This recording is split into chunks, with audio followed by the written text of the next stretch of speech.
Իրացման շրջանառությունների թերհայտարարագրում ՀԴՄ կտրոններ չտրամադրելու միջոցով Ֆինանսների նախարարության Էրեբունու հարկային տեսչությունը միայն այս տարվա փետրվար, մարտ, ապրիլ ամիսներին հայտնաբերել է ՀԴՄ-ների օգտագործման կարգը խախտելու 180 դեպք։ Միայն 20 դեպքով խախտումը կրկնվել է։ Օրինախախտ տնտեսվարողները դա բացատրում են խիստ զբաղվածությամբ կամ պարզ թյուրիմացությամբ։ ՀԴՄ-ի կիրառման կարգի խախտումները հիմնականում խոսում են, որ տնտեսվարող սուբյեկտների կողմից իրական ծավալները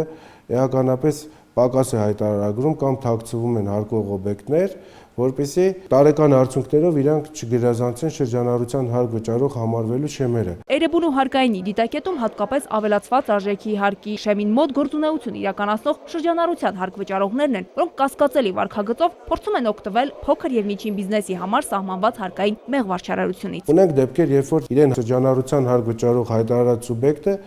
ունի 50 միլիոն, 45 միլիոն, երբեմն 70 միլիոն դրամի ապրանքային մնացորդներ։ Տեսչության վերլուծություններով եւ հսկողական միջոցառումներով պարզվել է, որ պարենային ապրանքների առևտրով զբաղվող անհատ ձեռնարկատեր Ջուլիետա Ստեփանյանը իրականացրել է ագրեսիվ հարկային պլանավորում, նաեւ ՀԴՄ կտրոններ չտրամադրելու միջոցով է թաքցրել շրջանառության իրական ծավալը։ Այս տարվա առաջին երամսյակի արդյունքներով ուսումնասիրել ենք իր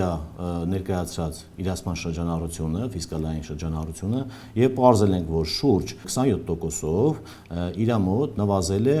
իրացման շրջանառությունը։ Անհատ ձեռնարկատեր Շավարժ Սիմոնյանի մոտ հսկողական միջոցառումների արդյունքում իրացման շրջանառությունները ավելացել են մոտ 30%-ով։ Կոշտ վարչարարության միջոցով միջին ամսական հարկային մուտքերը այս տարի կրկնապատկվել են։ Լիլիթ Ասլանյան, ժամը լրատվական։